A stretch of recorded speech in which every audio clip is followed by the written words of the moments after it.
meeting of the Hendersonville City Council. And I believe I heard Councilmember Smith. Yes, ma'am, I'm here. In. Okay. I thought I heard you, just wanted to be sure that you were there. Okay. We start our meetings with a silent invocation for people to pray or meditate as they choose, followed by the Pledge of Allegiance to the flag. So if you'll rise, please.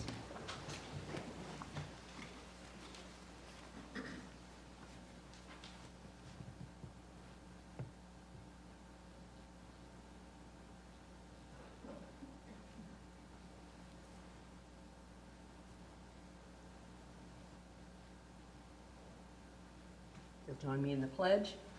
I pledge allegiance to the flag of the United States of America and to the republic for which it stands, one nation under God, indivisible, with liberty and justice for all. Thank you. We open with public comment time. There's one person signed up in person. If there is anyone dialing in or connecting digitally who wishes to make public comment, if you just raise your hand at this time so I know how many people to allow for.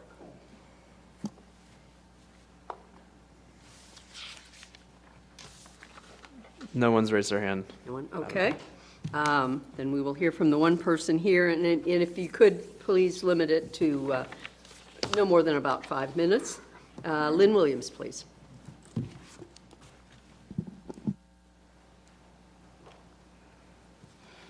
Good evening.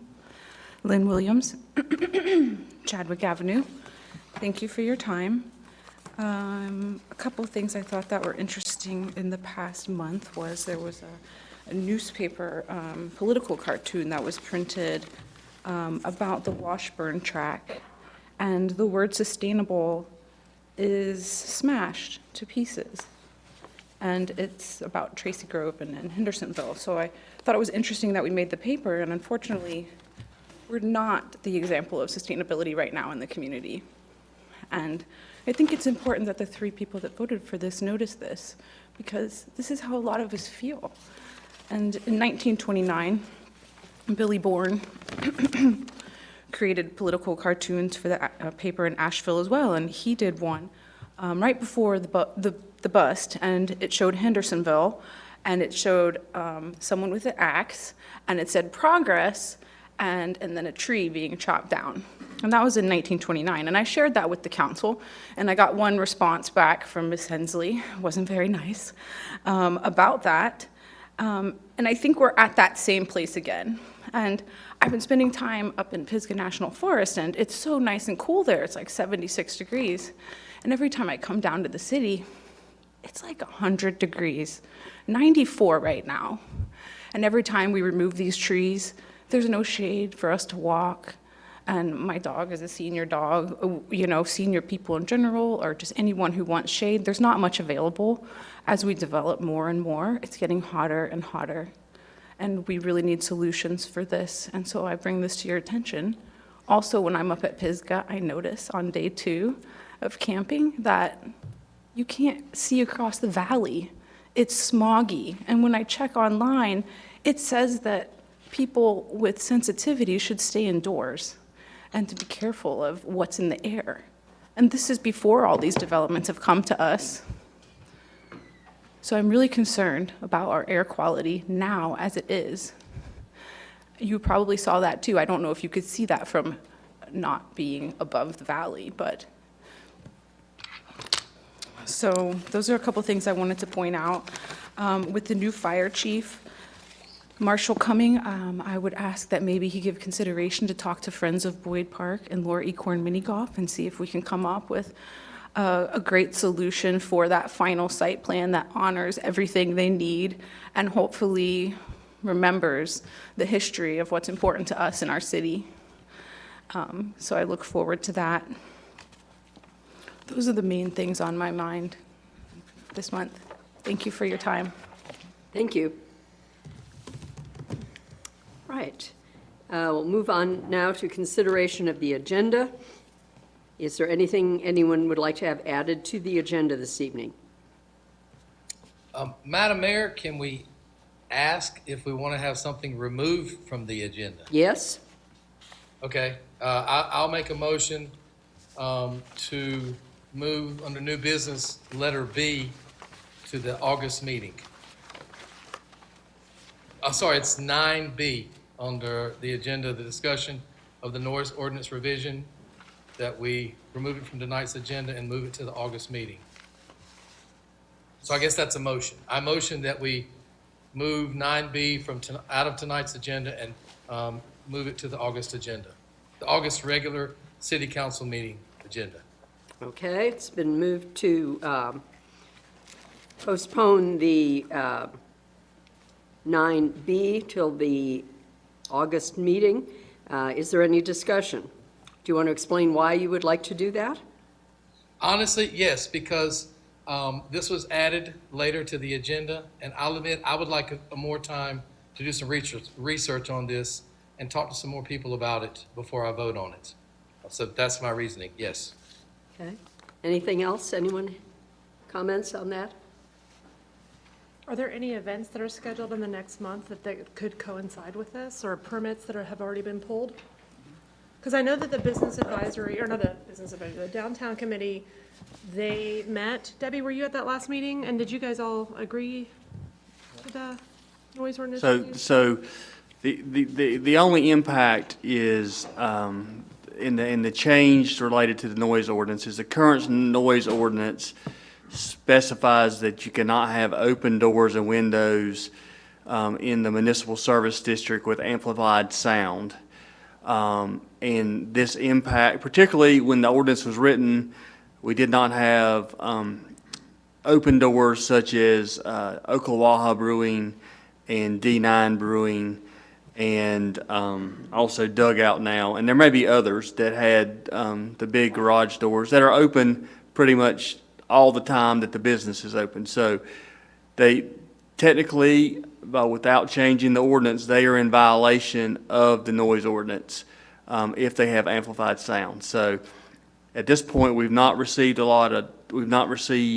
complaints, but the police department was concerned that the ordinance did say those doors and windows could not be open. So this was the attempt to modify the ordinance to allow these new establishments that have been constructed since the noise ordinance was put in place. So that is the only impact that we have. So that's the answer to it. So. Any other discussion on that? Yeah, I guess I just would like more time to learn more about this before I vote on it. That's my reason for wanting to do it, because this was not on the original agenda. Okay. Actually, it was on the original, and the Councilmember Smith just want to clarify that. But I mean, and if you need more time, that's your right. So, but I just want to Can we clarify just that. request that maybe nothing be enforced outside of the proposed ordinance until we meet? I would not put that out there. I don't know how else to address it, Madam Attorney, how you would want, other than it is in the ordinance, and if we get a complaint, we will have to enforce it if we get a complaint. We would have to, If we get a complaint, we'll have to enforce it. right. Okay. Any further discussion? Not, then we will vote on postponing item 9B to the August meeting, and we will have to do this by roll call vote. I apologize to everyone. I know I'm the cause of that. I'm sorry. Okay. So if you would issue your vote, please, Mr. Smith. So I'm voting yes to remove it from the agenda. Okay. I think that's, yeah. Ms. Hensley? Thanks for clarifying that. Yes, I agree. Okay. Ms. Simpson? Yes. Ms. Roundtree? And Mayor votes yes as well. Okay, so we have the rest of the agenda. Is there anything else anyone would like to have added to or removed from the agenda? Or if not, a motion to approve the agenda as amended. Madam Mayor, I move that the city council approve the agenda as presented. Okay, as amended. Amended, excuse me. Okay. Thank you. Is there any discussion? If not, we'll vote on approving the agenda as amended. Mr. Smith? Aye. Ms. Hensley? Aye. Ms. Simpson? Aye. Ms. Roundtree? And Mayor votes aye as well. Thank you. Consent agenda, is there anything anyone would like to have moved from the consent agenda to the regular agenda so it can be discussed? Or if not, a motion to approve the items on the consent agenda? Madam Mayor, I move the city council approve the consent agenda as presented. Thank you. Is there any discussion? Not, we will vote on that. Ms. Hensley? Aye. Simpson? Aye. Ms. Roundtree? Aye. Mr. Smith? Aye. And Mayor votes aye as well. So we've got all those items taken care of. All right, presentation, introduction of new fire marshal. Chief Miller?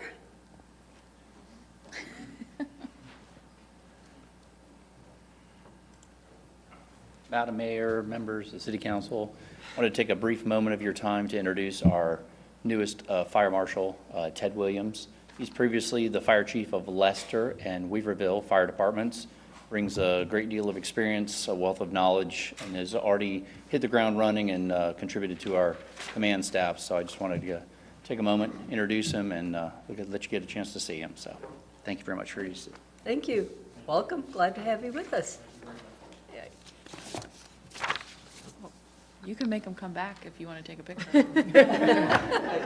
Ted, Chiefs.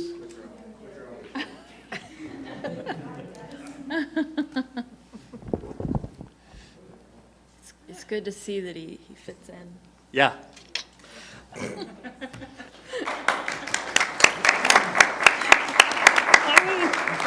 Somebody had to say it. All right. Okay, we will go on to our public hearings, which we have many of again this evening. Start off with an annexation, Upward Road and Ballinger Road, Justice and Irwin. And you're already there. Good evening, Madam Mayor, members of City Council. The city is in receipt of a satellite annexation petition. At the June 2nd, 2022, City Council accepted the city clerk's certificate of sufficiency for this petition. The annexation petition was submitted by the property owners, Jeff Justice, James Irwin, and Ruth Irwin. The annexation application is for 3 parcels that are approximately 3.795 acres along Upward Road and Ballinger Road. On the map on the right of the screen, you will see that this property is approximately 8,060 feet from the city of Hendersonville corporate limits. This annexation does meet all applicable requirements for non-contiguous annexation as outlined in general statutes. There is shown on the screens the annexation plat that accompanies the application. If approved, this plat would be recorded with the Henderson County Register of Deeds. And I have a motion for approval and denial for whichever you all so choose to do. And I'm happy to answer any questions you all may have. Any questions? Okay. Does the applicant want to make any comments? Not necessary, but. Okay.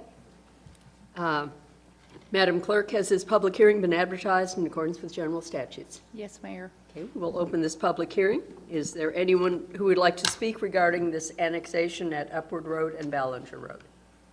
Anyone who would like to speak regarding this? Is there anyone seeking recognition online? No, ma'am. Okay. All right, then we will close this public hearing. And council, discussion or a motion? Madam Mayor, I move that City Council adopt an ordinance of the City of Hendersonville to annex non-contiguous property owned by Jeff C. Justice, James S. Irwin Jr., and Ruth G. Irwin, identified as pins 9588-40-8795, 9588-40-7844, and 9588-40-6934, finding that the standards established by North Carolina General Statute 160A-58.1 have been satisfied and that the annexation is in the best interest of the city. Okay. Is there any discussion? If not, we will vote on that. Start out with Ms. Simpson, Aye. Ms. Roundtree, Aye.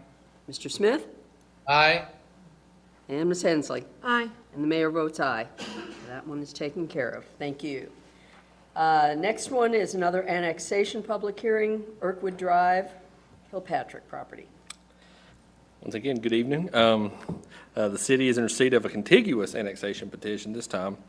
At the June 2nd, 2022 City Council meeting, you all accepted the city clerk's certificate of sufficiency for this petition. The annexation petition was submitted by the property owners, Cameron and Keena Kilpatrick. The annexation application is for one parcel that is approximately 1.89 acres, and it is located on Irkwood Drive. On the map, you will see that the red line depicts the current city limits, corporate city limits line. As you know, the city of Hendersonville and the village of Flat Rock have an annexation boundary agreement. The map attached to the agreement is shown on your screen. The annexation boundary is highlighted in green. As you will see, the property falls on the city of Hendersonville's side of the line, which means the city of Hendersonville can annex this property if it so chooses to do so. Shown on the screen is the annexation plat that accompanies this application. If approved, this plat would be recorded with the Henderson County Register of Deeds. Once again, I have the approval and denial motion for whichever you also choose to vote on. And I'm happy to answer any questions. Okay. Any questions?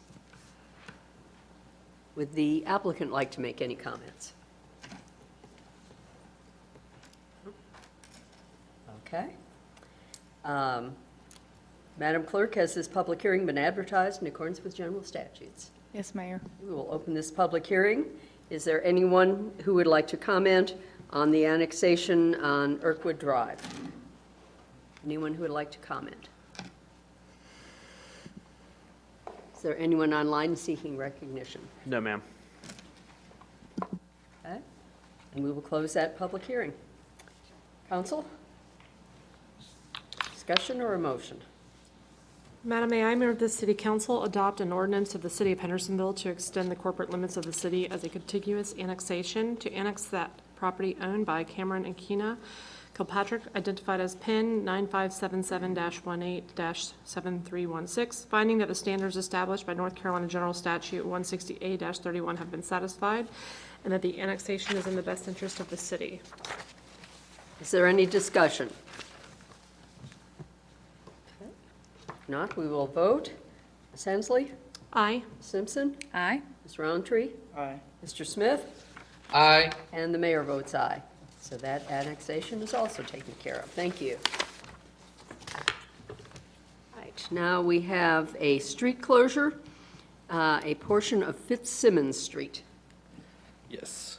So City Council adopted a resolution declaring its intent to close this portion of Fitzsimmons Street and set a date for a public hearing at your June 2nd meeting. At this public hearing, any person may be heard on the question of whether the closing would be detrimental to the public interest or the property rights of any individual. The street closing petition was submitted by Lawrence Marshall, the owner of PIN 9578-30-6667, which is the parcel to the southeast. The area proposed to be closed is shown in yellow on the screen. As you will see, the area to be closed is an unopened and unimproved portion of Fitzsimmons Street. The proposed area to be closed is approximately 7,803 square feet. I have a draft motion for approval and denial available. I also have a copy of the street closure plat if y'all need that as well. Thanks. All right. Any questions?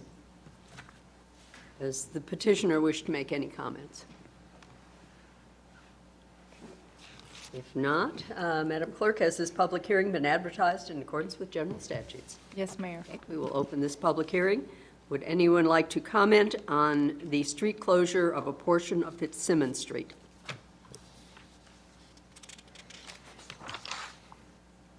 Is there anyone online seeking recognition? No, ma'am. All right, we'll close that public hearing. Right. Council, comments or a motion? Madam Mayor, I move that the city council adopt order permanently closing an unopened and unapproved portion of Fitzsimmons Street between pins 9578-30-667 and 9578-31-3322 as petitioned by Lawrence Douglas Marshall. Okay, thank you. Is there any discussion? Not, we will vote. Ms. Roundtree? Aye. Mr. Smith? Aye. Ms. Hensley? Aye. Ms. Simpson? Aye. And the mayor votes aye.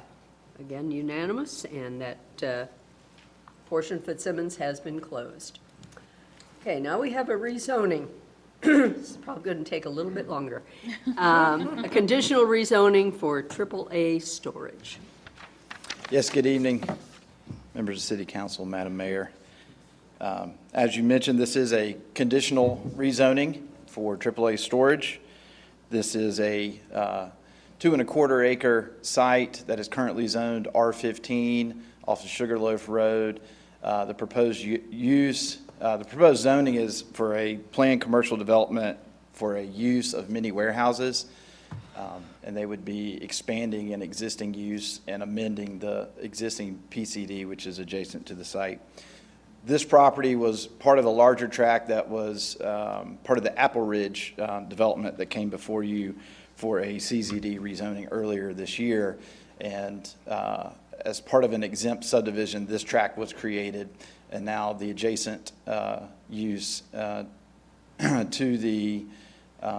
the west is, or northwest is proposing to purchase the property and expand their mini storage use. Taking a look at the area and the site in the upper left corner, is looking from Sugarloaf Road into a portion of the subject property. There are 3 existing single-family homes there that would be removed and accessory structures. In the upper right is looking from the existing AAA storage, the end of their sidewalk, looking down Sugarloaf Road. And the bottom left is, you can see the existing structures that are part of the existing AAA and their existing buffer. That buffer would be breached, and they would expand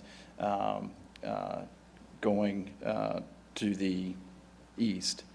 And on the bottom right, looking back towards 64, looking back towards AAA storage, and this is the frontage of the site. The site plan depicts 5 mini warehouse buildings totaling 49,692 square feet on approximately 2.48 acres, a little bit larger than what's listed in the tax records. Shows the associated vehicular and pedestrian circulation, common open space, buffers, and landscaping are also provided. A retaining wall is proposed to run along the property boundary to the west. The site plan was reviewed by the DRC, the Development Review Committee. The project did not trigger a TIA, and so there was not a review of the traffic impact. The details of the staff review were provided in the staff report. The following is an overview. The list of conditions is also summarized on an upcoming slide. The Community Development Department comments were all resolved or addressed by the developer's conditions. Planning staff had no additional conditions to offer. The floodplain administrator, NCDOT staff, fire marshal, and city engineer had comments on this site plan, but they were all resolved or will be at the final site plan. The stormwater administrator, public works director, and water sewer department each reviewed the project and had no comments or concerns. The developer did propose one condition, and this is kind of a technicality, that a 10-foot setback is proposed along the eastern property boundary, as there is an approved right-of-way on the adjacent property. This is part of the Apple Ridge right-of-way accessing the Apple Ridge development has not been platted yet. Once platted, the setback will conform with the zoning code standards. So since that right-of-way is currently not platted, the setback would have been 30 feet. But since we anticipate a right-of-way going in there, that setback can be reduced to 10 feet. And we just wanted to make sure that was clear through this condition. As mentioned, city staff had no additional conditions. The tree board did have 2 conditions which the developer agreed to. We had a neighborhood compatibility meeting on May 4th, lightly attended, just one person online, generally in favor of the project. The subject property is currently zoned R15, medium density residential, and was formerly part of the Apple Ridge multifamily and single-family development, which was recently rezoned to PRD and sits to the south of the subject property. Parcels to the west primarily contain commercial uses and commercial zoning classifications. Parcels to the north are zoned commercial and residential. To the east, properties are zoned R15 and county R1. Taking a look at the city's future land use map, this property is designated as business center. To the north of Sugarloaf Road, properties are designated as high-intensity neighborhood. Other parcels to the south between Apple Ridge and I-26 are designated as medium-intensity neighborhood. When we look at the criteria for rezoning, the first thing we consider is the comprehensive plan consistency. This project is consistent with the goal of the business center, future land use designation, with one caveat. Business center does not recommend that neighborhood supportive retail and services, such as the proposed mini warehouses, should be located along, it does recommend that they should be located along major thoroughfares. Sugarloaf Road is a minor thoroughfare, but the high-intensity neighborhood, which is located just north across Sugarloaf Road, recommends these similar uses should be located along thoroughfares. It doesn't distinguish between major and minor. I'll say that's what the comprehensive plan says. Our zoning code, the PCD zoning district, does permit these uses along minor thoroughfares. The site is designated as a priority growth area in the growth management map. It's also identified as a development opportunity. Compatible infill development as well as provision of a mix of land uses is supported by the population and housing chapter as well. Population and housing also states to allow redevelopment and or reuse of single-family homes that directly front on arterials into office or high-density residential uses in coordination with the future land use map, and to encourage mix of land use patterns that place residents within walking distance of services. There are a couple strategies related to natural and environmental resources, primarily because there is a stream at the rear of the property. There were no goals and or strategies from the Cultural and Historic Resources chapter, nor Community Facilities chapter. The Water Resources and Transportation and Circulation chapters had some minor points of consistency. The details on the comp plan consistency are provided in the staff report. The second criteria we consider for rezoning relates to compatibility. In this case, the proposed mini warehouse use is located in an area with a range of uses and could serve nearby single-family and multifamily uses and would be an extension of an existing use. The third criteria is change conditions. The subject property was subdivided from a tract that is proposed to include single-family and multifamily uses, and the existing single-family homes on the property would be removed. The fourth criteria is public interest. There does appear to be a high demand for additional self-storage in this area.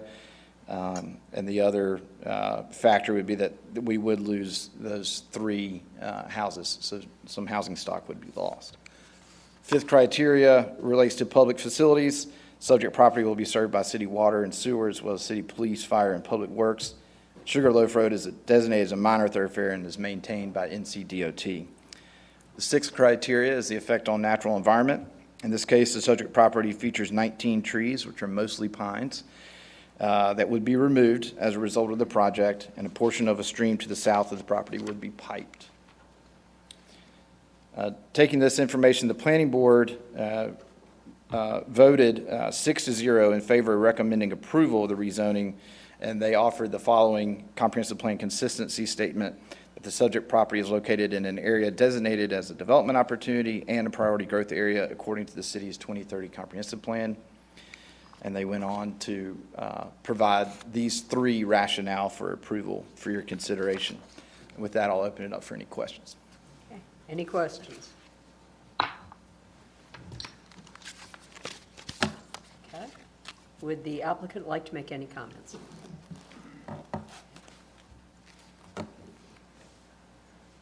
Good evening, Mayor, members of council. I'm Will Bowie with WGLA Engineering. I'm here with the Dorn family tonight.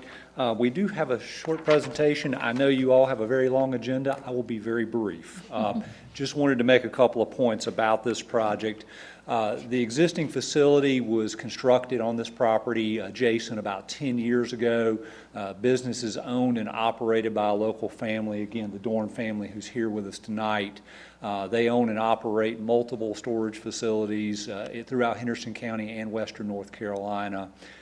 The demonstrated need is that currently at this location, they have no units available. So there is definitely a demonstrated need at this time. Just share a couple of photographs with you. These were photographs we shared with the tree board and the planning board. This shows some of the existing buffer that the Dorns have provided at the facility. They intend to extend this buffer around the proposed expansion if you all approve that. They're very proud of the facility. It's well kept and well maintained, and I think you can be assured that they would extend this same effort to the proposed expansion. This is an aerial photograph. You've seen a very similar photograph in the city staff's presentation. We note that the proposed Apple Ridge development was located adjacent to the south.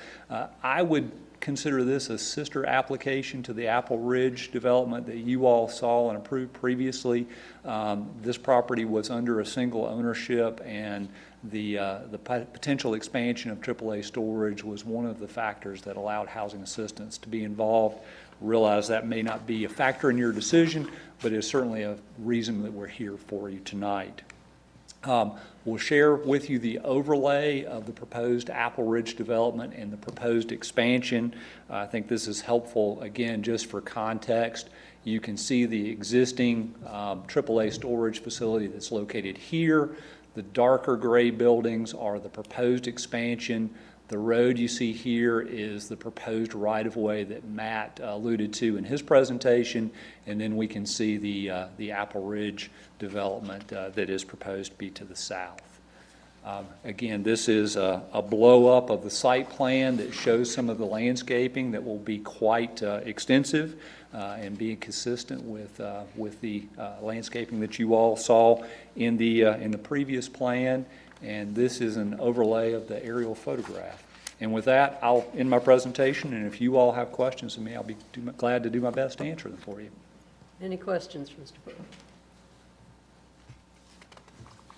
Thank you. Thank you. Okay, Madam Clerk, has this public hearing been advertised in accordance with general statutes? Yes, Mayor. Okay, we will open this public hearing. Is there anyone who would like to speak on this conditional zoning district for AAA storage? Is there anyone online seeking recognition? Madam Mayor, Ken Fitch has raised his hand. Okay, Ken Fitch, 1046 Patton Street. The project represents a demonstration of the process of orderly development with the expansion of an existing business. Of special mention is the fact that the project has been designed for compatibility with the adjacent residential project that was designed with its own neighborhood compatibility. The only question one has is the potential adjustment to the site plan to address the fire marshal recommendation for the addition of a gate off the Apple Ridge Road and any impact that might create. That's it. Thank you. thank you, Mr. Fitch. Is there anyone else? No, ma'am. All right, we will close that public hearing. Council, discussion or a motion? I'm happy to make the motion. Okay, Can you hear me okay? yes, I can. Okay. Okay. Madam Mayor, I move City Council adopt an ordinance amending the official zoning map of the city of Hendersonville, changing the zoning designation of the subject property, PIN 9579756816, from R15 medium density residential to PCD planned commercial development conditional zoning district based on the site plan and list of conditions submitted by and agreed to by the applicant dated May 18, 2022, and presented at this meeting. The development is consistent with the site plan, including the list of applicable conditions contained therein, and the following permitted use, which is a mini warehouse. I think I go to 2.3 here. The petition is found to be consistent with the City of Hendersonville 2030 Comprehensive Plan based on the information from the staff analysis, and because the subject property is located in an area designated as a development opportunity and priority growth area according to the city's 2030 Comprehensive Plan. Furthermore, we find this petition to be reasonable and in the public interest based on the information from the staff analysis, public hearing, and because, number one, the development of mini warehouses will be an extension of an existing use next door. Number two, the mini warehouses will be in close proximity to recently approved multifamily housing. And three, the petition provides access from a minor thoroughfare as required in the PCD zoning district. Thank you. Is there any discussion? Okay. Not, we will vote on this conditional zoning district for AAA storage. Mr. Smith? Aye. Ms. Hensley? Aye. Ms. Simpson? Aye.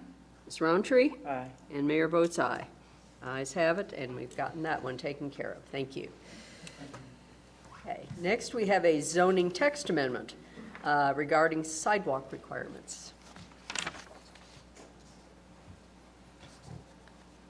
Yes, thank you. This is a city-initiated zoning text amendment related to sidewalk requirements. It's primarily impacting our residential districts. We are proposing that we adjust some of the standards which determine if sidewalks are required to be constructed. Currently, we have a distance of a single-family home is being built within 1.5 miles of a certain list of public amenities, then it would trigger the need for sidewalks to be constructed or a fee in lieu of sidewalks to be paid. We are proposing to reduce that distance from 1.5 miles and also amend the list of amenities that would trigger it.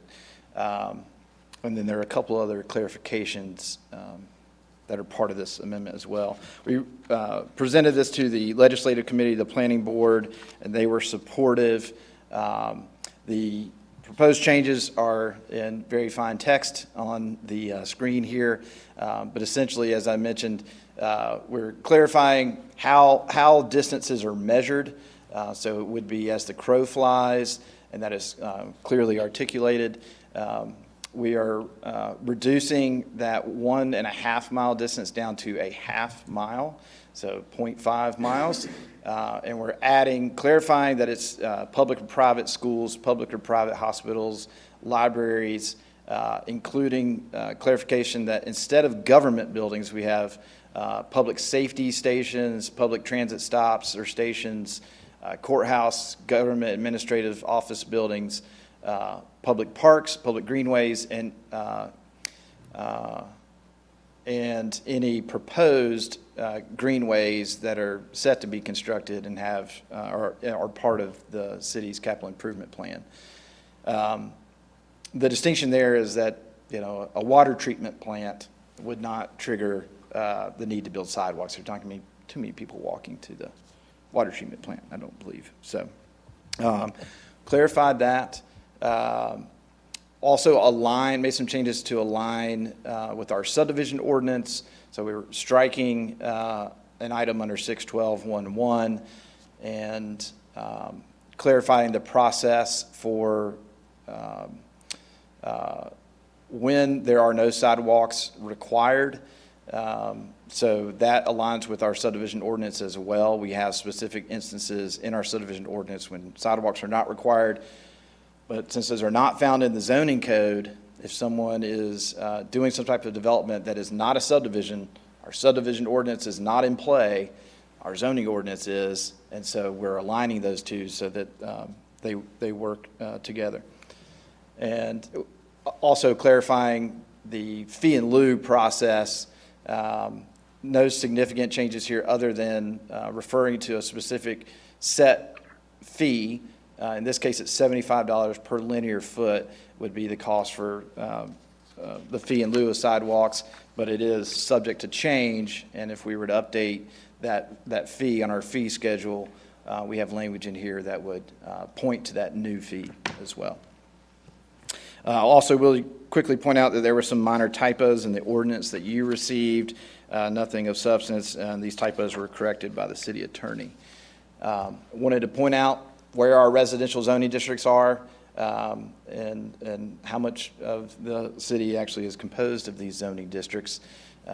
Those are going to be the primary zoning districts where you're going to see an impact on this. We did find that there's relevant sections of the comprehensive plan related to this proposal, mainly that areas around infill projects should be enhanced with public amenities, that developers have a responsibility to offset the cost of increased public costs associated with new developments, and that the zoning code should be updated to ensure compliance with the comprehensive plan. And we see references to improved walkability and creating a pedestrian-friendly environment throughout the comprehensive plan. Under our community facilities chapter, there's a specific reference to providing parks within a 10-minute walk. 10-minute walk equates to a half mile, quarter mile, 5 minutes, half mile, 10 minutes. Under transportation and circulation, there's specific references to providing pedestrian access to our bus stops, and so we've got that covered under this new language. The planning board considered this and voted 6-0 to recommend approval of the zoning text amendment, and they adopted the following comprehensive plan consistency statement. The 2030 comprehensive plan calls for the city to continue to require adequate public facilities for new developments, to promote safe and walkable neighborhoods, to provide pedestrian connections to services and public facilities, and to develop a multimodal transportation network. And they supported this with the 4 rationale for approval that are provided on your screen. And if there's any questions, I'm happy to answer them. Any questions? Okay, thank you. One other thing I'll note real quickly is that we do have a pedestrian master plan ongoing right now, just kicked off. We actually have a public input meeting coming up at the end of July, and there will be recommendations coming out of that plan. So there could be some future changes to the zoning code as part of implementing that pedestrian plan. We wanted to address some immediate issues with this text amendment, but we may have some more when that plan wraps up. Okay, thank you. Madam Clerk, has this public hearing been advertised in accordance with general statutes? Yes, Mayor. We will open this public hearing regarding zoning text amendment on sidewalk requirements. Anyone who wishes to speak? Is there anyone online who wishes to speak? No, ma'am. Okay, we'll close that public hearing. Council, discussion, or a motion?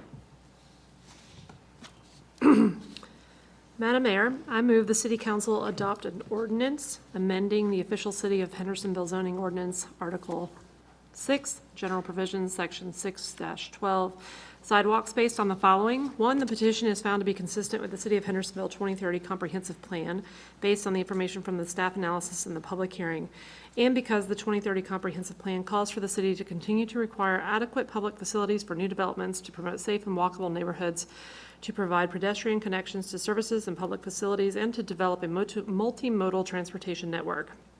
We also find this petition to be reasonable in the public interest based on the information from the staff and public hearing, and because the text amendment reduces the trigger for sidewalk construction for new developments to a 10-minute walk or 0.5 miles. The text amendment ensures that the additional public amenities are considered when determining if sidewalks are required to be part of a new development. The text amendment also aligns with requirements for sidewalks found in the subdivision ordinance, and the text amendment ensures that multifamily developments will require sidewalks or a fee in lieu of sidewalks. Is there any discussion? Not, we will take the vote. Ms. Hensley? Aye. Ms. Simpson? Aye. Ms. Roundtree? Aye. Mr. Smith? Aye. And the mayor votes aye. Ayes have it. That motion also carries. Very good. Next, a zoning map amendment. This is Irkwood Drive, Kilpatrick property. Yes, this was considered for annexation earlier in this meeting. Once property is annexed into the city has the responsibility and authority to assign zoning to any tract of land that comes into the city. In this case, the city is initiating and recommending the Greenville Highway mixed-use zoning for this 1.89 acre parcel located near the intersection of Greenville Highway and Irkwood Drive. The subject property is currently zoned R40 under the county zoning. It's located adjacent to the city limits in an area where Greenville Highway mixed use is the predominant zoning district for the city. There is one parcel zoned C3 special use at the corner of Shepherd Street and Greenville Highway. The only other zoning district within the city's jurisdiction in the vicinity of the subject property is the R15 district, which flanks either side of Greenville Highway mixed-use zoning as it runs along the Greenville Highway corridor. The county zoning in this area is predominantly R40, which is a very low-density, 1 unit per acre, single-family zoning district. The R1 residential zoning is also found nearby. Land uses in the area include a mix of commercial and residential, including short-term lodging, auto parts, retail, professional office, single-family residential, townhomes, and mobile homes. There's also a 100-year floodplain on the subject property running alongside the frontage on Irkwood Drive. The county zoning, as I mentioned, is very low density residential, while the Greenville Highway Mixed Use District permits a mix of neighborhood-oriented commercial and a mix of housing types. Some other aspects of the Greenville Highway Mixed Use Zoning District that are important: there's no density cap. There's a maximum 12,000 square foot footprint for any building. Single family, the max height is 35 feet. For townhouses, multifamily, and commercial, the max height is 42 feet. And there are design standards for all structures except for single family and two-family homes. Taking a look at the site, upper left photo is a shot of along the frontage of the subject property on Irkwood with Greenville Highway behind you. The upper right is the center of the subject property. You can see the large mature trees and tree canopy that's currently on the site. The bottom left is at the very eastern edge of the property where there's a confluence of two small creeks. And the bottom right is the culvert crossing that provides access from Irkwood into the property. Subject property is outside of the boundary of the future land use map. The city's future land use map does designate high-intensity neighborhood for the properties adjacent to the subject property to the north, and natural resource and agriculture for the portion of the property in the 100-year floodplain to the east. The county's future land use designates the subject property and the surrounding area as community service center. Staff recommends a future land use designation of high-intensity neighborhood and natural resource slash agriculture for the portion of the parcel in the 100-year floodplain. Taking a look at the criteria for rezoning, the first one is our comprehensive plan consistency. As I mentioned, it's outside of the boundaries of the future land use map, but we do find that the proposed zoning is consistent with the high-intensity neighborhood designation and recommend designating this subject property as such, along with the natural resource and agriculture. The land use and development chapter goes on to encourage infill development that utilizes existing infrastructure and encourage infill development and redevelopment in areas designated as priority infill. Population and housing chapter also supports infill development as well as a wide range of housing types and encourages mixed land use patterns that place residents within walking distance of services. The natural and environmental resources chapter discourages development of structures and impervious surfaces within the FEMA floodway and 100-year floodplain, and the chapter aims to protect land adjacent to creeks and streams and promotes the preservation of woodlands. There were no goals, strategies, or actions related to the cultural and historic resources, nor the community facilities, nor the water resources chapters.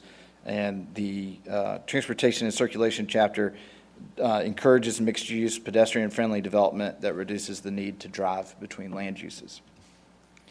Our second criteria looks at the compatibility of the request. In this case, there are a mix of existing land uses in the area that are compatible with the proposed zoning. Under changed conditions, we considered that we have a mixed-use zoning district. The Greenville Highway Mixed-Use Zoning District has been in place in proximity of this property for the last 20 years. Other changed conditions include the improvement to the intersection of Erkwood Drive and Greenville Highway with a roundabout, which should decrease congestion in the area. The fourth criteria is public interest, and the proposed rezoning would permit a range of residential types, housing types, and neighborhood-scale businesses. Our fifth criteria is public facilities. Subject property would be served by city services. And sixth criteria is just to note the large mature trees and on this wooded property in the presence of a creek and floodplain along the southern property edge when considering the effect on the natural environment. This petition was brought before the planning board. They voted unanimously to recommend approval of the rezoning and included the comprehensive plan consistency statement, which states the proposed zoning presents an opportunity for compatible infill development and a mix of land uses as called for in chapters 2, 8, and 9 of the city's 2030 comprehensive plan. And they included these two rationale for approval that are on the screen. And with that, I'll open it up for any questions. Are there any questions? Okay. Madam Clerk, has this public hearing been advertised in accordance with general statutes? Yes, Mayor. We'll open this public hearing. Does anyone wish to speak regarding the zoning map amendment for Erkwood Drive?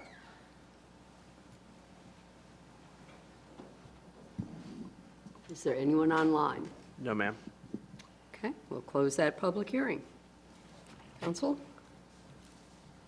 Discussion? Motion? Madam Mayor, I move City Council adopt an ordinance amending the official zoning map of the City of Hendersonville, changing the zoning designation of the subject property pins 9577187316 from Henderson County R40 Estate Residential Zoning District to City of Hendersonville, Greenville Highway Mixed Use based on the following. The petition is found to be consistent with the City of Hendersonville 2030 Comprehensive Plan based on the information from the staff analysis and because the proposed zoning presents an opportunity for compatible infill development in a mix of land uses as called for in chapters 2, 8, and 9 of the city's 2030 Comprehensive Plan.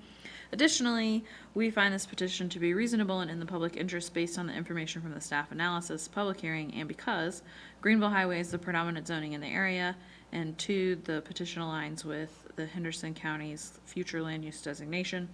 Furthermore, we recommend designating the future land use of the parcel as high-intensity neighborhood and natural agricultural resources for the portion of the subject property located in the 100-year floodplain. Thank you. Is there any discussion? Not, we will vote. Simpson? Aye. Ms. Roundtree? Aye. Mr. Smith? He's muted. Mr. Smith? Oops, I'm sorry. Aye. Okay. Ms. Hensley? Aye. And the mayor votes aye. We have another unanimous vote. Thank you. Now another rezoning, a standard rezoning, Upward Road, the Justice Irwin property. Yes, similar to our last item, this was annexed into the city earlier in this meeting, and therefore the city has the responsibility and authority to assign zoning. In this case, we are recommending the CHMU, Central Highway Mixed Use Zoning District, for this 3.795 acre parcel located off of Upward Road. You can see the relationship of this subject property in red in relationship to the Upward Road planning area, which is easier to see on that screen than it is on that screen. Upward Road Planning District was established in 2011 when it was decided that the ETJ would not be expanded to this area, and it was intended to direct our sewer extension plans. And the CHMU district was then established to serve as the zoning district for this corridor. The subject property is currently zoned regional commercial under Henderson County's zoning jurisdiction. It's located outside the corporate city limits in an area where some satellite parcels have been annexed into the city with zoning designations including CHMU and the C3 highway business. The properties within these districts are developed with fast food restaurant chains and lodging. There's a significant amount of vacant property as well as commercial and institutional uses in proximity to the subject property. The current zoning that the county has, it permits very intense commercial uses. The commercial highway mixed use permits a significant range of commercial uses and a mix of housing types. Within the CHMU, the density for residential uses varies depending on the percentage of open space that is part of the development. There's a maximum of 12 units per acre when 60% open space is provided. Single family, the height limit for single family is 2.5 stories. The height for townhomes is 3 stories. Multifamily and commercial max height is 4 stories. And again, this zoning district provides design standards for all structures other than single and two-family homes. The site photos here, you can see with Upward Road on the upper left. Upward Road is behind you, and you're looking up at the site. On the upper right, you're standing at the intersection of Ballinger Road and Upward Road, looking back towards I-26. On the bottom left, you're standing in the center of the site, looking towards Ballinger Road. And in the bottom right, you're standing at the intersection of Ballinger Road and Upward Road, looking down Ballinger Road with a crest in the street there.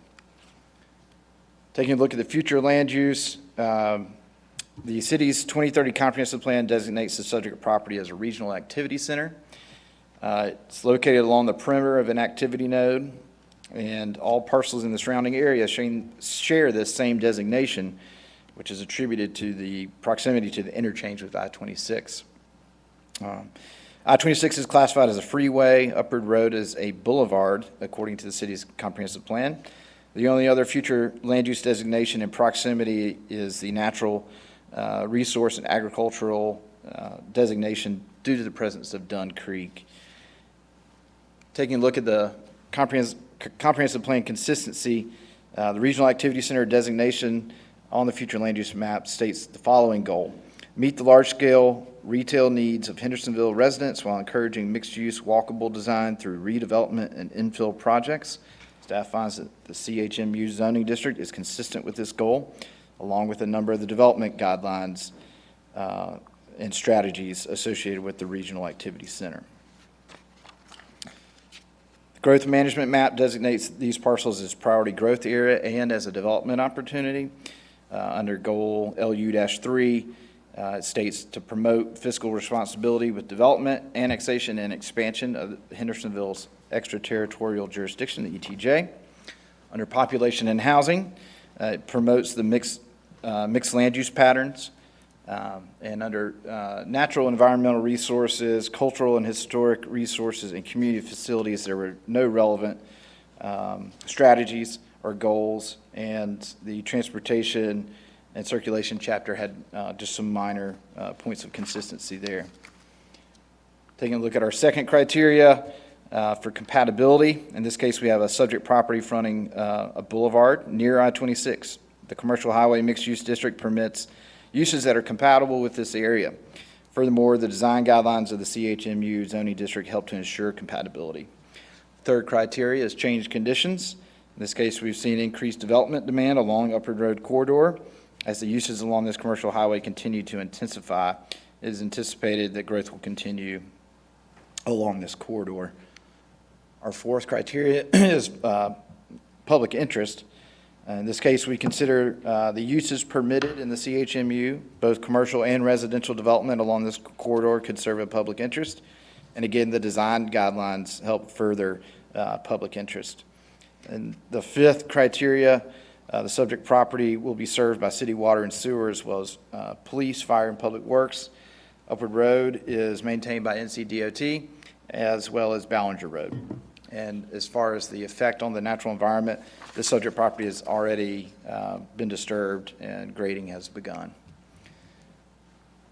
The Planning Board voted unanimously, 5-0, to recommend the rezoning and adopted the following comprehensive plan consistency statement. The proposed CHMU zoning provides design standards which align with most of the design guidelines outlined under strategy LU-9.4, the city's 2030 comprehensive plan. They also supported that with the 3 rationale that are on the screen before you. And I'll open it up for any questions. Questions? Thank you. Madam Clerk, has this public hearing been advertised in accordance with general statutes? Yes, ma'am. We'll open this public hearing. Is there anyone who would like to speak on this rezoning at Upward Road? Anyone who would like to speak? Is there anyone online who wishes to speak? No, ma'am. All right, we'll close that public hearing.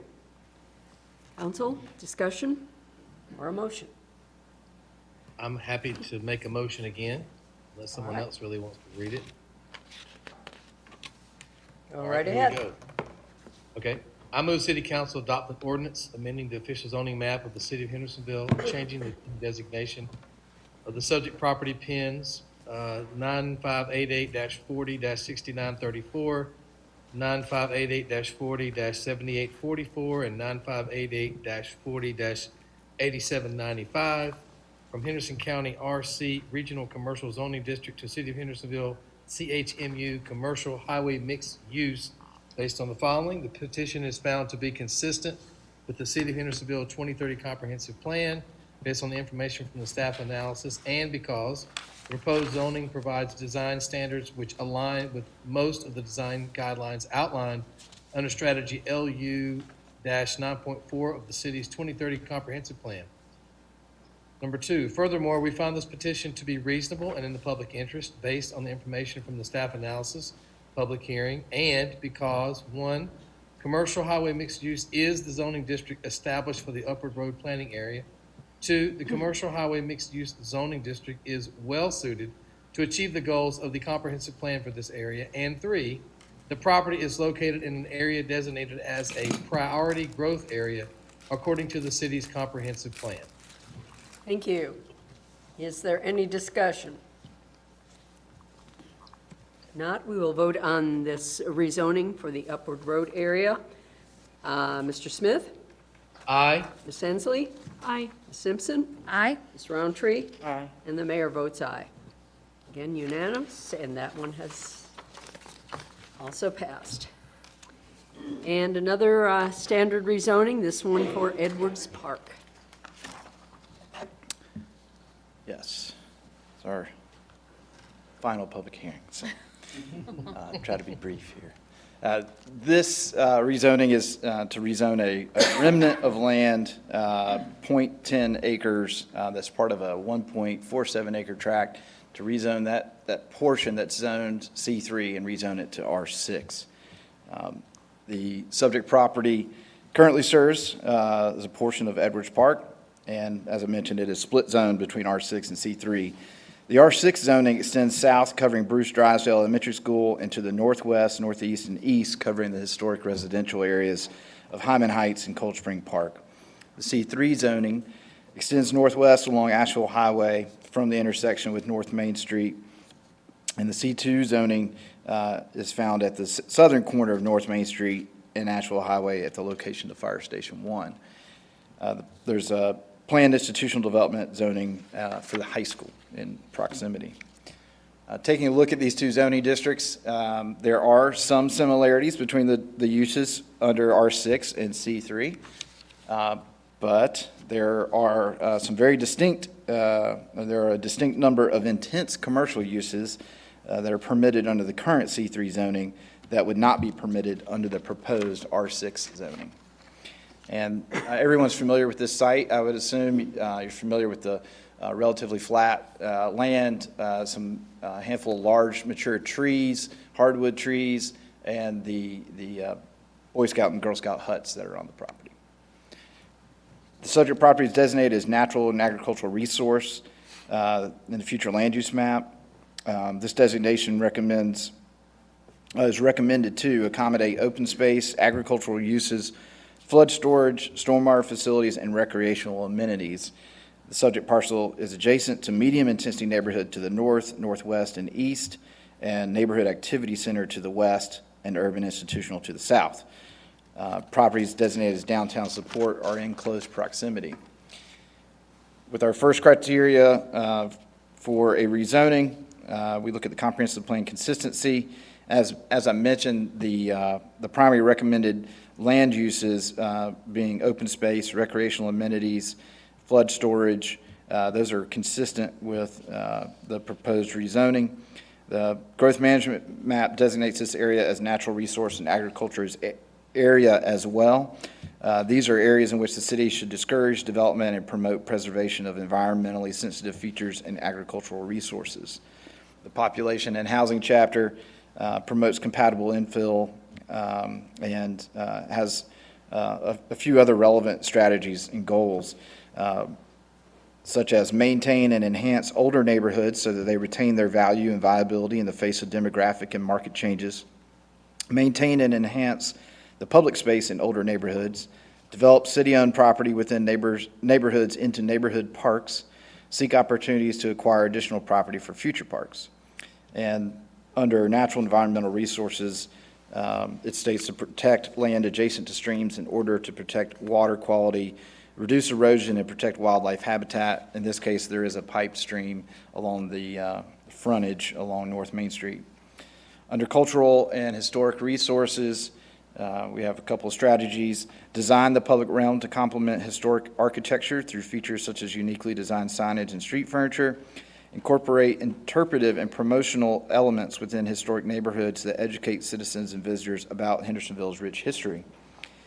Community facilities has a number of strategies, and I do find that they're relevant, so I'll go through these. Maximize the utilization of community facilities as community focal points in order to promote sound stewardship of taxpayer dollars. Encourage co-location of community facilities. Continue to encourage joint use of existing community facilities. Encourage location of community facilities in mixed-use community centers with excellent multimodal access. Balance investment in new park space and amenities with anticipated maintenance resources. Create a strong theme and brand for parks in order to increase their awareness and visibility. Expand and adjust park amenities to match community needs and expectations. Evaluate park facilities to determine usage and redesign or replace underutilized facilities. Develop detailed recommendations for new park acquisitions, improvements to existing parkland, and replacement of underutilized equipment. Ensure that new parks are designed as safe environments for users. Encourage that a park and/or accessible open space are available within a 10-minute walk of each neighborhood, and develop existing city-owned vacant parcels within existing neighborhoods into pocket parks and gathering places. Water resources chapter and the transportation and circulation had just some minor points of consistency. The second criteria to consider is related to compatibility. The proposed R6 zoning would be an expansion of the existing present R6 zoning. Under changed conditions, we have a need for additional parkland in this area of town. Under the fourth criteria, the proposed expansion of the R6 would permit public uses, which would provide additional amenities to city residents. The fifth criteria is the subject property is, under public facilities, the subject property is in an urban location that is well served by public facilities. And our sixth criteria for effect on natural environment of note on this property are the large mature trees and the presence of a piped blue line stream on the western property boundary. The planning board voted unanimously 6-0 in favor of recommending approval of the rezoning, and they proposed the following comprehensive plan consistency statement. The future land use designation of natural resource / agricultural area recommends primary uses which are compatible with publicly owned properties zoned R6 high density residential. And they supported that with these three rationale for approval. With that, I'll open it up for any questions. Questions? Okay, thank you. Madam Clerk, has this public hearing been advertised in accordance with general statutes? Yes, Mayor. Okay, we will open this public hearing. Is there anyone here who wishes to speak to this rezoning of Edwards Park?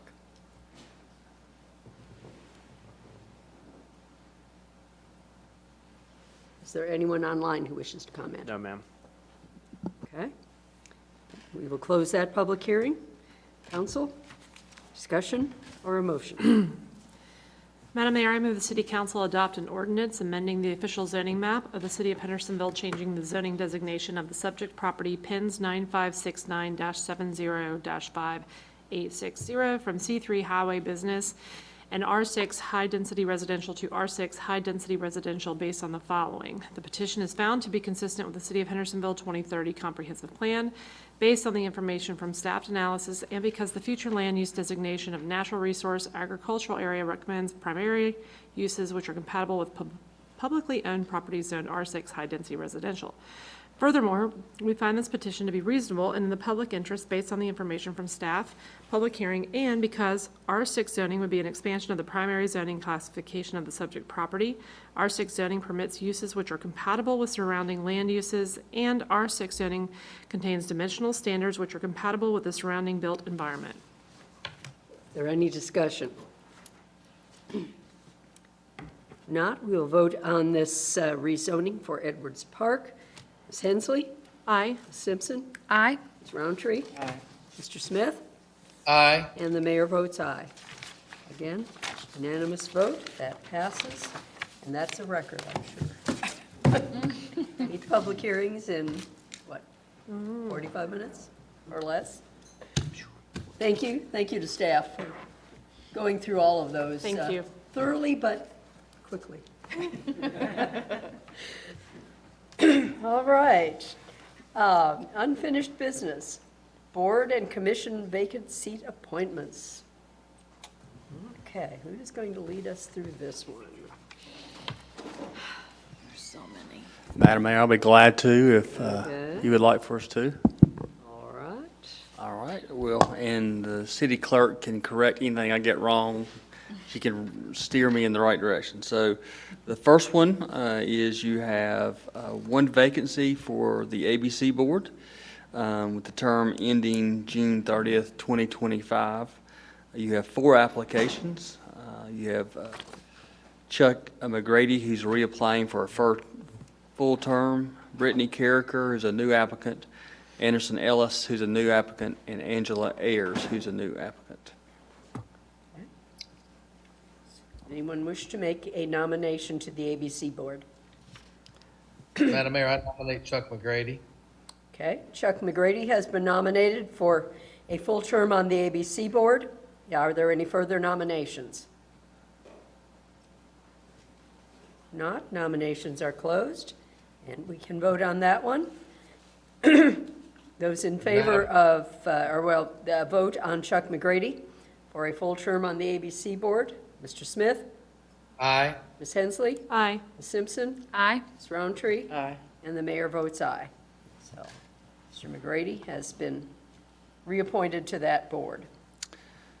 Mayor Vogt, members of City Council, the second board and commission is the Animal Services Advisory Committee.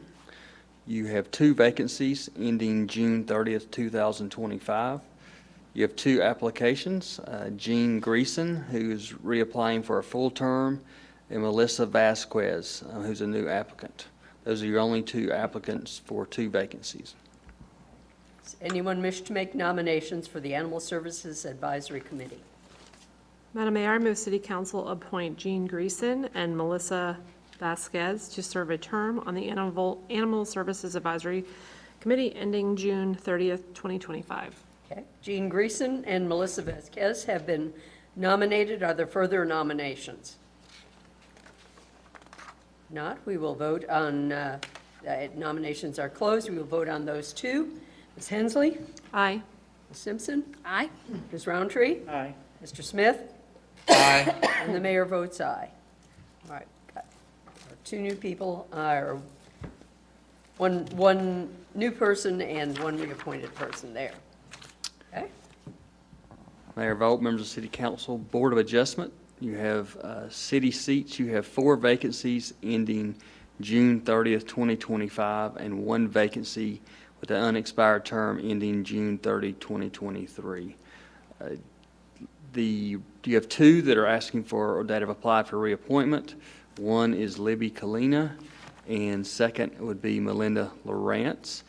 You have new applications from Laura Flores, and also Neil Brown and Frederick Nace. Both of those are current members of the planning board. As discussed in an email that staff, the city attorney, and I sent to the city council, we would suggest or recommend that you delay appointments of Mr. Brown and Mr. Nace, if you so choose, with some legal things we need to look at from a staff perspective. But the other three applicants, if you so inclined, may be appointed. So, but you do have 5 vacancies. Okay. Anyone wish to make any appointments to the Board of Adjustment nominations? Madam Mayor, I Madam Mayor. nominate Libby Colina and Melinda Lawrence. Okay. Libby Kalina and Melinda Lawrence have been nominated for, this is the terms ending June 30th, 2025. Are there further nominations? If not, we will vote on Libby Kalina and Melinda Lawrence. Ms. Simpson? Aye. Ms. Roundtree? Aye. Mr. Smith? Aye. Ms. Hensley? Aye. And the mayor votes aye. So we do have 2 people for the Board of Adjustment. And Mayor Vogt, members of the City Council, just for clarification, we will place those 2 individuals in the seats that would expire June 30th, 2025. Yes. Okay. Thank you. Okay. Thank you. And we will handle the rest after we get some clarification on that. Yes, ma'am. Right. Mr. Khanna, can I ask you a question really quick? Yes, sir.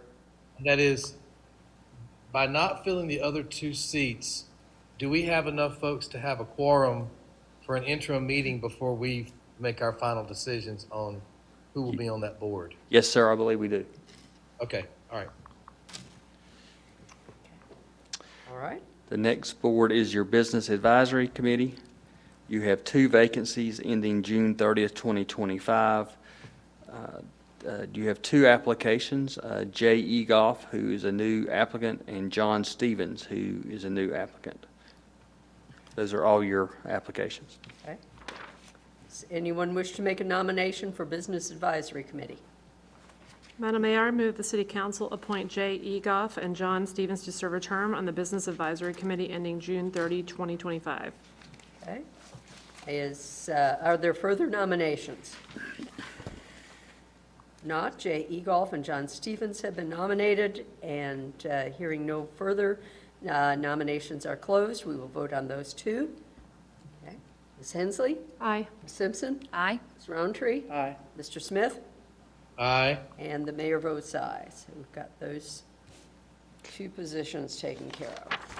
All right. Okay?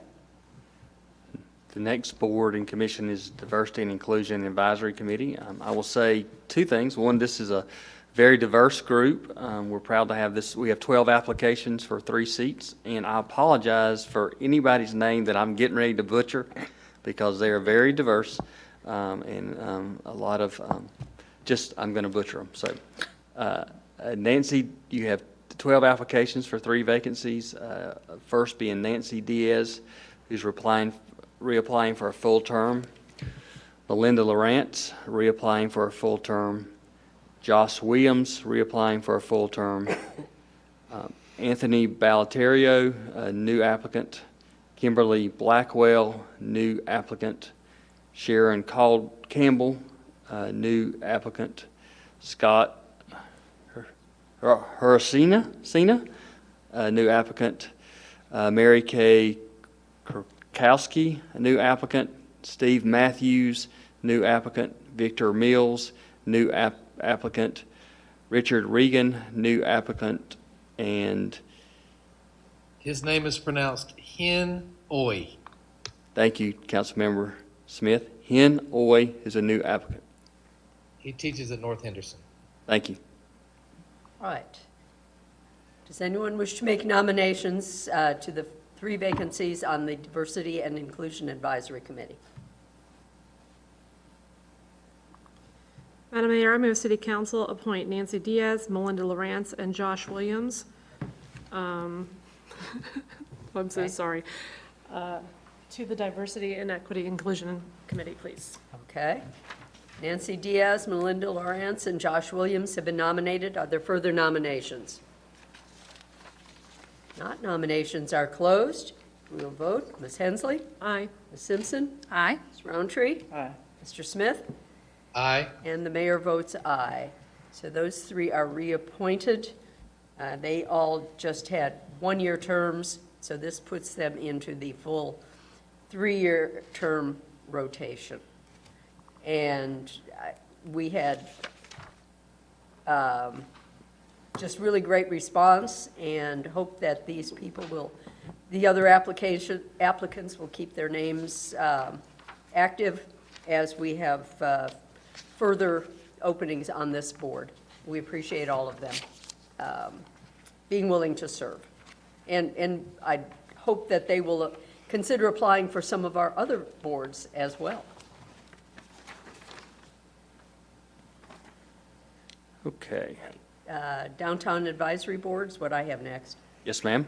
Okay. You have 3 different categories here. You have first your 7th Avenue stakeholder. You have 1 vacancy ending June 30th, 2025, and 1 vacancy unexpired term ending June 30th, 2024.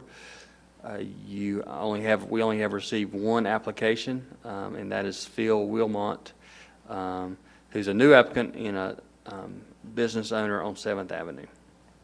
So he could be put in either seat there. Okay. Does anyone wish to make a nomination of a 7th Avenue stakeholder? Madam Mayor, I nominate Phil Wilmot for the 7th Avenue stakeholder position, and I guess the 2025 term. Okay. Those there. Okay, the term ending 2025. Phil Wilmot has been nominated for the 2025 term. Are there further nominations? Not? We'll close those nominations and vote. Mr. Smith? Aye. Ms. Hensley? Aye. Ms. Simpson? Aye. Ms. Roundtree? Aye. And the mayor votes aye. Okay, Mr. Wilmot has been appointed to that. You have a vacancy with the Main Street stakeholder, 1 vacancy ending June 30th, 2025, 1 application, Mark Pavo. He's reapplying for a full term. Okay. Madam Mayor, I move City Council appoint Mark Pavo to serve a term on Downtown Advisory Board ending June 30, 2025 for the Main Street stakeholder seat. Okay, thank you. Mark Pavo has been nominated. Are there further nominations? Not. Nominations are closed, and we will vote. Ms. Hensley? Aye. Ms. Simpson? Aye. Ms. Roundtree? Aye. Mr. Smith? Aye. And the mayor votes aye. So Mark Pavo has been appointed to that full term. And we've got lots of folks interested in the at-large membership. Yes, ma'am. We have 2 vacancies ending June 30th, 2025. You have 7 applications. Julie Buckman, who's reapplying for a full term. Gerald Fitzgerald, reapplying for a full term. Anthony Balaterio, a new applicant. Bruce McDonald, who's a new applicant. Lindsay Ridgely, a new applicant. Mr. Oy, who's a new applicant, and Laura Flores, who's a new applicant also. Does anyone wish to make nominations for these at-large seats on the Downtown Advisory Board? Madam Mayor, I nominate Jerry Fitzgerald and Hen Oy. Okay. Gerald Fitzgerald and Ken Hoy have been nominated. Are there further nominations?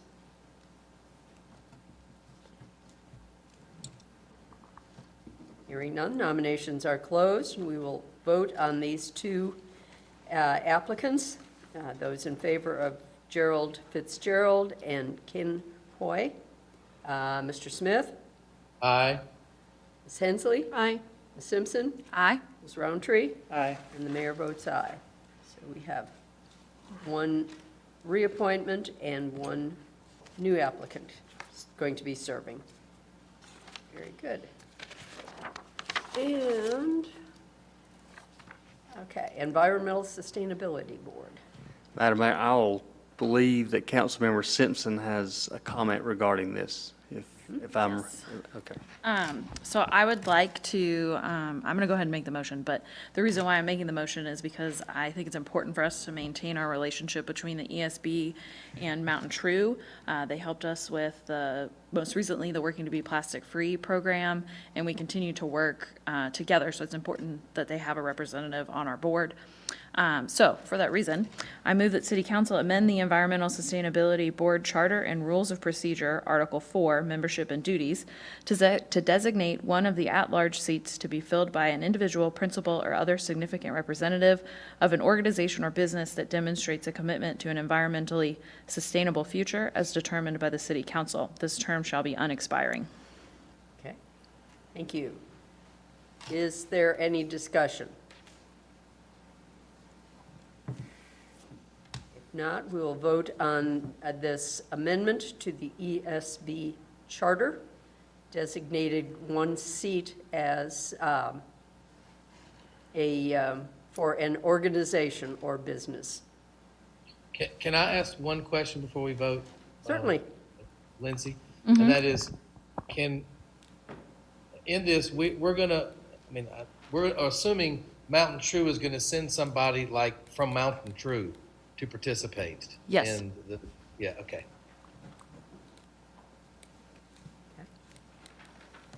All right. Any other questions or comments? If not, we will vote on this amendment to the charter. Ms. Simpson? Aye. Ms. Roundtree? Aye. Mr. Smith? Aye. Ms. Hensley? Aye. And Mayor votes aye. All right, we have amended that charter. Now we can look toward filling vacant seats. Madam Mayor, members of City Council, we have 2 seats available for city residents. You have 3 applications: Anthony Balaterio, Martha Markham, and Virginia Teagle. 3 applications for 2 city resident seats. Term expiring June 30th, 2024. Okay. Does anyone wish to make nominations for these 2 city resident seats? Madam Mayor, I'd like to nominate Virginia Teagle and Anthony Baltiero. Okay. Virginia Teagle and Anthony Baltiero have been nominated. Are there further nominations? If not, we will close nominations and vote on those 2. Ms. Simpson? Aye. Ms. Roundtree? Aye. Mr. Smith? Aye. Ms. Hensley? Aye. And the mayor votes aye. So we have appointed Anthony Baltiero and Virginia Teagle to terms ending in 2024. And we have one final at-large seat. Madam Mayor, oh, sorry. No, go ahead. Move the City Council appoint a representative of Mountain True to fill an unexpired term as an at-large member of the ESB Board. Okay. Motion is to appoint a representative of Mountain True. Is there any discussion? Not, we will vote on that motion. Ms. Hensley? Aye. Ms. Simpson? Aye. Ms. Roundtree? Aye. Mr. Smith? Aye. And the mayor votes aye on that one as well. So we will contact them and request a representative to fill out that term. All right, Historic Preservation Commission. Mayor Vogt, members of City Council, we have 3 vacancies, unexpired term ending December 31st, 2022. You have 3 applications. Anthony Balaterio is a new applicant, Jim Boyd, who's a new applicant, and Jane Brigden, who's a new applicant and also would qualify under the historian provision, which is part of the Historic Preservation Commission requirements. Okay. Does anyone wish to make nominations to the Historic Preservation Commission?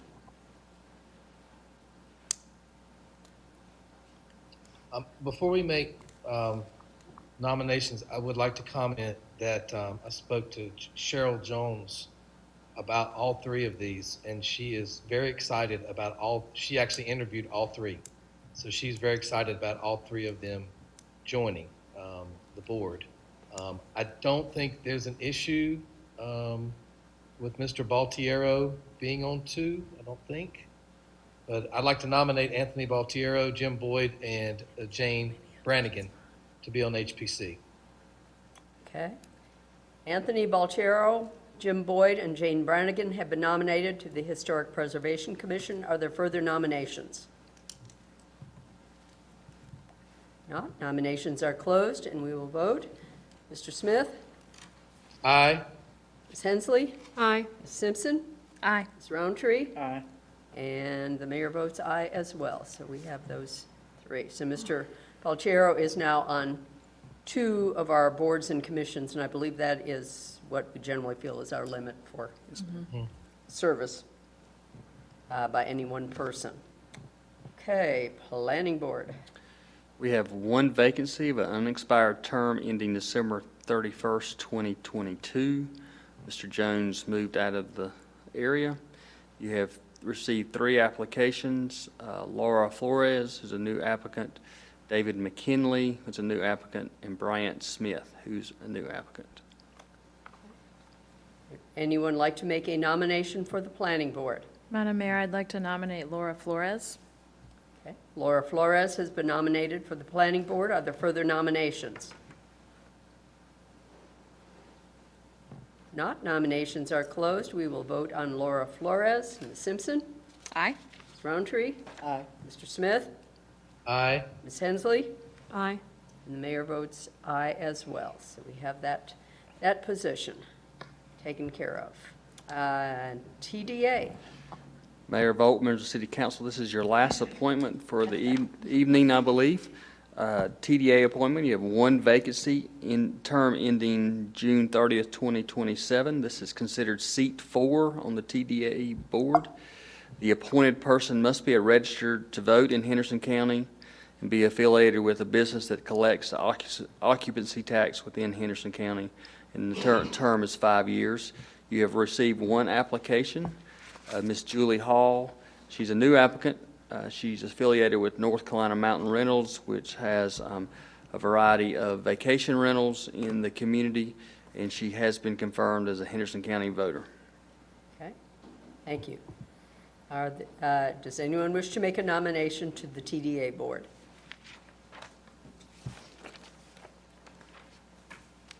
Madam Mayor, I nominate Julie Hall for this seat. Okay, Julie Hall has been nominated to seat 4 of the TDA board. Are there further nominations? Not. Nominations are closed. We will vote on Julie Hall. Mr. Smith? Aye. Ms. Hensley? Aye. Ms. Simpson? Aye. Ms. Roundtree? Aye. And the mayor votes aye. All right. We did it. Again, whew, went right on through those. I like our little notes of encouragement that Angela put on here. They are awesome. It made me smile. All right. Thank you. New business, special appropriations.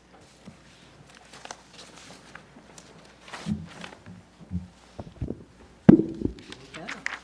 Mayor, members of the City Council, this evening we are going to be considering the group's allocation decisions for the discretionary funding of special appropriations, and also considering adoption of a revised special appropriations policy.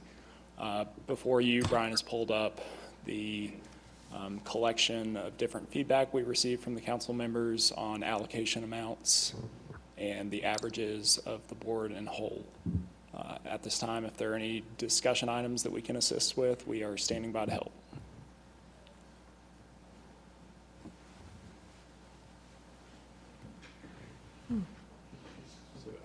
Can I ask a question, Adam? Yes, sir. The averages one is the gray one in the middle? Yes, that's column E that Brian has highlighted, so. Yeah, okay. Yes.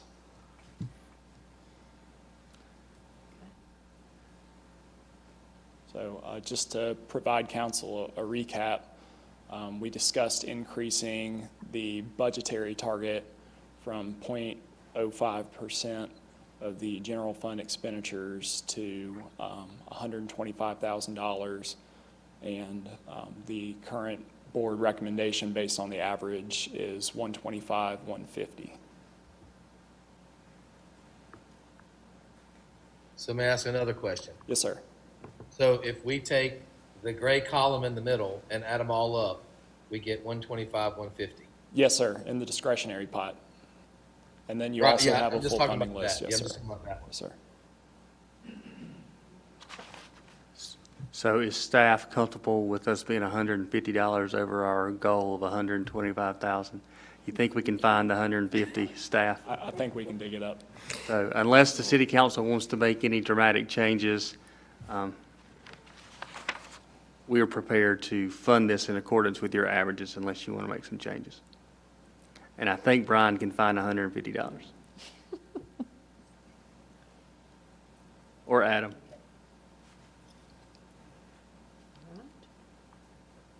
Once going twice. A motion? Madam Mayor, I move the City Council approve the fiscal year 2022-2023 special appropriations as presented. Is there any discussion? We will vote. Ms. Hensley? Aye. Ms. Simpson? Aye. Ms. Roundtree? Aye. Mr. Smith? Aye. And the mayor votes aye. All right. We did. Thank you. Yes, ma'am. And Appreciate all the jiggering and rejiggering you had to do on that one. yes, ma'am. Happy to help. And just for the board's consideration, there's also a motion to adopt the revised special appropriations policy. Okay. And I will draw attention and to our city attorney who worked diligently on this policy to make sure we're in compliance with all legal requirements of the general statutes. Also, this will be and I don't, excuse it, I can't get it in my head, example, or will be used as a model for our uniform guidance, I believe, is in other documents, but need to congratulate Ms. Beaker for her hard work there. It's 20-some-odd pages, I think, so. Well, the manual is, not the policy. Yeah, the manual. With the manual. But the manual, she's done an excellent job with it, so. All right. Okay. Any questions on that or a motion? I move the City Council approve the revised special appropriations policy as presented. Is there any discussion? Not? Those in favor of approving the revised policy? Ms. Hensley? Aye. Ms. Simpson? Aye. Ms. Roundtree? Aye. Mr. Smith? Aye. And the mayor votes aye. Thank you for the work on that one. Thank you, Mayor and council members, and thank you, Angie. Thank you. You guys worked very hard on that, too. Okay, we have postponed item B till next month. And so we are at the parking deck update.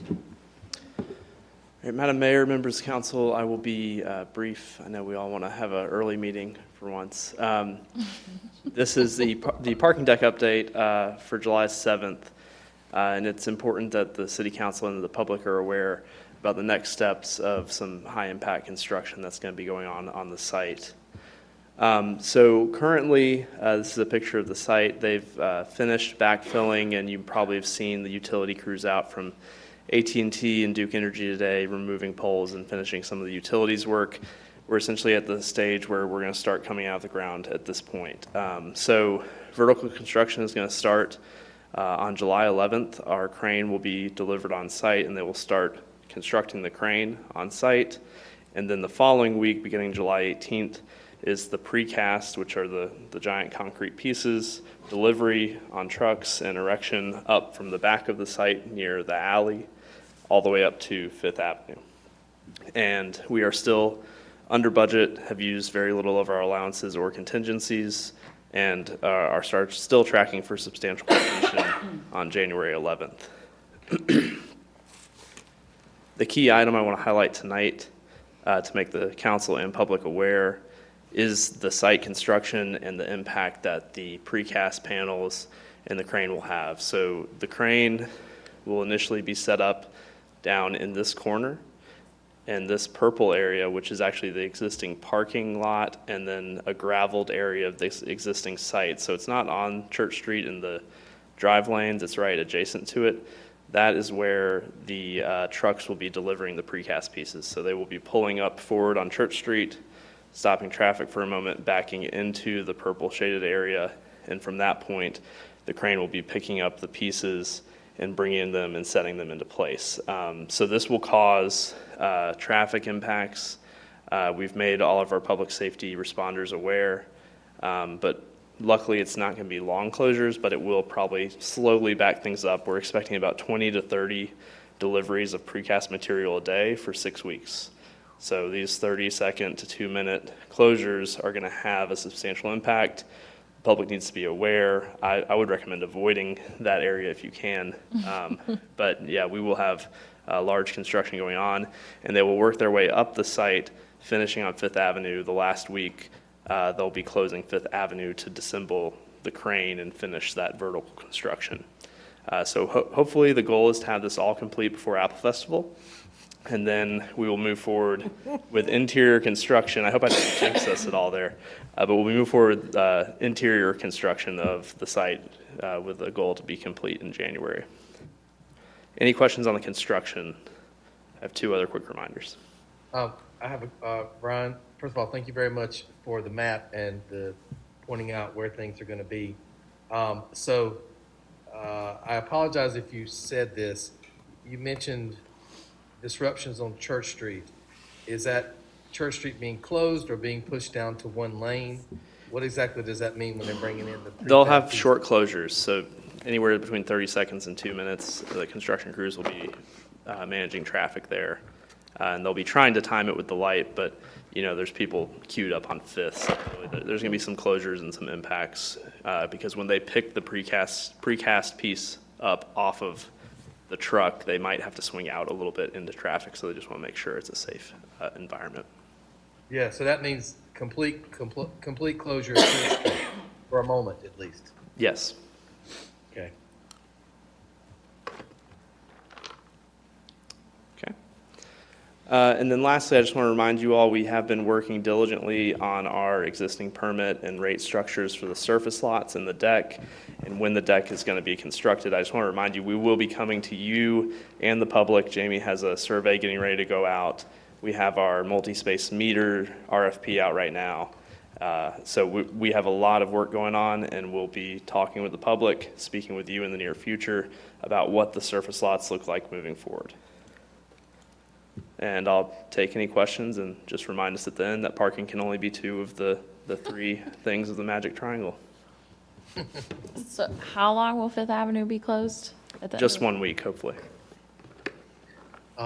Brian, can I ask this question? Let's just pretend, and I'm just going to say pretend, that all the pieces are not in place by Labor Day. Will that simply mean that, Fifth Avenue would be closed? Well, I mean, obviously part of it's closed anyway for the Apple Festival. So if they aren't finished, what impact would that potentially have on the Apple Festival? We would coordinate with the Apple Festival. If we needed to, we could delay construction for a short period of time. Okay. Thank you. All right. Thank you very much. Any other questions? Okay, thank you. I periodically get questions about when is that going to be done? So it's always helpful to have an updated review of where we are on that one. Thank you. City Council comments. Anyone have anything they'd like to bring up? I have one comment. It's not necessarily city business, but Hendersonville High School is going to be officially dedicated, I think, on August the 3rd. And I'd like to recommend to all members of council, when we open the building up, to take an opportunity to walk through the Stillwell building. I mean, you just will not believe how beautiful it is, how it's in some parts very different, in other parts just updated, but it is a beautiful building on the inside, and I think you would enjoy walking around. Okay. And I'm happy to take you. I don't know why these lights keep cutting off in this room, sorry.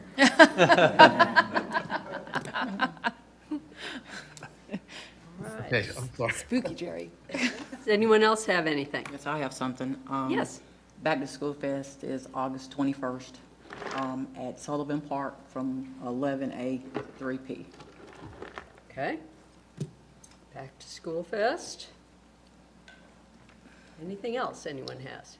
I would like to make a matter of record and factual correction. There was a public comment made today that I had recently responded to an email by Ms. Williams. I have sent one email to Ms. Williams. That was on Friday, December 3rd of 2021. I have not responded to any emails from her, nor received any from her since December 3rd of 2021.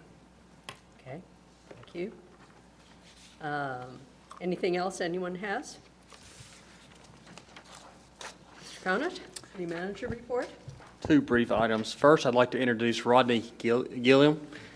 Rodney is our intern for the summer. He is not our traditional intern. He's just a little bit older. But Rodney is transitioning out of the military, and we're glad to have him, and is part of a program through the military and ICMA. It's the Veterans Leadership Fellow Program, Management Leadership Fellow Program. Rodney comes in with a great number of skills and is really helping us. Is going to be working with us through October. We're glad to have him, and that is his beautiful wife with him. They are in our community camping. We have exposed Rodney now twice to COVID, but we hope we have gotten that under our belt. But we're glad to have Rodney with us this summer. And he's helping us develop a recruitment strategy for veterans and folks leaving the military. Wonderful. Okay. Thank you. And then the other item I have, just want to again point out our beautiful mural here, project was championed by Allison Justice. And I want to share some appreciation and collaboration of folks that were involved in the mural. Mark Burdett with the Henderson County Public Library, Sandra Heatherly, the Henderson County Geological and Historical Society, Luann Welter, Jay Heatherly, and Rachel Lapine with the city, McCrae Benson with the Community Foundation of Henderson County, Andriana Chavella with Ola, Carolina, Zaja LaBelle, Bonnie Cooper, and Sid Williams. What'd I do? Nothing. They're on the screen and they're waving. Oh, okay. With Agudas Israel, Ronnie Pepper with the Black History Research Group, and then Russ Kagan, Rachel Peniston, and Colton Kilgore with Printville. So lots of folks were part of this project, and just want to recognize them. Yeah. All right. Looks great. People need to come in here in person and see it up close and try to pick out all those pictures. I haven't had a chance to do that yet. All right. And welcome, Rodney. Glad to have you with us. Closed session. I'd like to make that motion. Madam Mayor, I move that City Council enter into closed session pursuant to NCGS 143318.11. A1 and 5, to prevent the disclosure of information that is privileged or confidential pursuant to the law of this state or of the United States, or not considered a public record within the meaning of Chapter 132 of the General Statutes, and to establish or to instruct the public body's staff concerning the position to be taken by or on the behalf of the public body in negotiating the price and other material terms of a contract or proposed contract for the acquisition of real property by purchase, lease, option, or exchange. Thank you. Is there any discussion? If not, we will vote on entering closed session. Ms. Simpson? Aye. Ms. Roundtree? Aye. Mr. Smith? Aye. Ms. Hensley? Aye. And the mayor votes aye. So we are in closed session. Thank you all for being here. We don't